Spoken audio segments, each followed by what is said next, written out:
Hello, നിങ്ങളിപ്പോൾ എവിടെയാണ് എത്തിയത്? ഹലോ, ഞമ്മള് കോഴിക്കോട് എത്തിണ്. നിങ്ങൾക്ക് ഇപ്പോഴത്തെ ഇവിടുത്തെ സ്ഥിതി എന്ന് വെച്ച് കഴിഞ്ഞാൽ ഇവിടെ കരിപ്പൂർ എയർപോർട്ടിൽ ഒരിക്കലും നിങ്ങൾക്ക് ലാൻഡ് ചെയ്യാൻ സാധിക്കുമെന്ന് എനിക്ക് തോന്നുന്നില്ല. ഇവിടെ ഭയങ്കര വെടിവെപ്പൊക്കെയാണ്. ചിലപ്പോൾ പോലീസ് വിഭ്രാന്തി കൊണ്ട് ചിലപ്പോൾ ആകാശത്തേക്ക് വെടിവെച്ചാൽ ചിലപ്പോൾ ഫ്ലൈറ്റ് തന്നെ കത്തി പോകാൻ സാധ്യതയുണ്ട്. നിങ്ങളൊരു കാര്യം ചെയ്യണം, നിങ്ങളെ തൊട്ടടുത്ത് വേറെ എവിടെയാണ് എയർപോർട്ടുള്ളത് അങ്ങോട്ട് തിരിക്കണം. നെടുമ്പാശ്ശേരിയിലേക്ക് തിരിഞ്ഞാൽ അതായിരിക്കും നല്ലത് കേട്ടോ. അല്ല, ഇങ്ങനെ പറഞ്ഞാൽ അങ്ങനെ നമ്മൾ ഇവിടുന്ന് ഇനി നെടുമ്പാശ്ശേരിക്കോ? ഇതവിടുന്ന് ഇങ്ങോട്ട് വരാനുള്ള എണ്ണ മാത്രമേ ഇതിനകത്തുള്ളൂ. ഇനിയിപ്പോൾ നമ്മൾ എന്ത് ചെയ്യാനാ?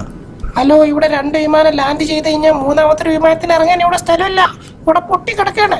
അല്ല, നിങ്ങൾ ഇങ്ങനെ പറഞ്ഞാൽ എങ്ങനെ? അത് എയർ ഇന്ത്യൻ്റെ വണ്ടിയല്ലേ ഇത്. നമ്മൾ കോഴിക്കോട് കയറുന്ന എണ്ണ മാത്രമേ ഇതിൽ അടിച്ചിട്ടുള്ളൂ. ഇതിൽ ഏറൊന്നും അടിച്ചില്ല. ഇത് കറക്റ്റായിട്ട് അടിച്ചിട്ടുള്ളൂ. ഇത് നമ്മളെങ്ങനെ അത് നെടുമ്പാശ്ശേരിക്കോ? നിങ്ങൾ വേറെ എന്തെങ്കിലും പരിപാടി പറയും. അച്ഛനെ, നീ പേടിക്കാണടാ. നമുക്ക് ഏതെങ്കിലും റോട്ടിലേക്ക് ഇറക്കാം. അപ്പോൾ വണ്ടികളുണ്ടാവില്ല? വണ്ടിയൊന്നും കാണത്തില്ല. കേരളമല്ലേ, പല ഹർത്താലോ ബ്ലോക്കോ എന്തെങ്കിലുമൊക്കെ ആയിരിക്കും. നമുക്ക് ഓളൂട്ടൂരാണ് ഇറക്കല്ലേ? അതെ, യാത്രക്കാരുടെ ശ്രദ്ധക്ക് നമ്മളെ വണ്ടി ഇവിടെ എയർപോർട്ട് പോലെയല്ല. അവിടെ ഭയങ്കര അടിയും കുത്തും വെടിയും ഇതൊക്കെയാണല്ലോ. അതുകൊണ്ട് നമ്മളെ വണ്ടി ഇവിടെ ഓളൂട്ടൂര് റോട്ടുമൊക്കെ ഇറക്കാൻ പോവാണ്. സീറ്റ് ഇട്ടുള്ളവരൊക്കെ സീറ്റ് ഇട്ടിട്ടോളി, ഇല്ലാത്തലൊക്കെ മുറുക്കി പിടിച്ച് എത്തലോ ചെല്ലിരുന്നോളി.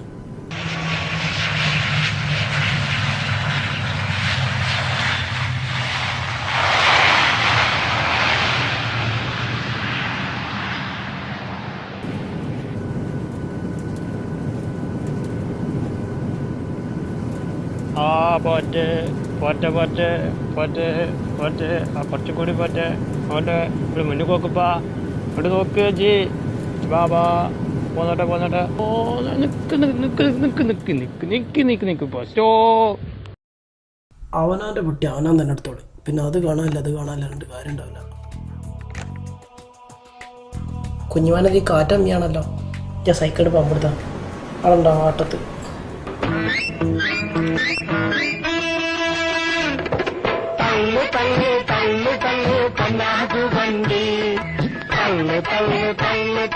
തള്ളി പൊള്ളി വണ്ടി, ഈ തള്ളി പൊള്ളി വണ്ടി.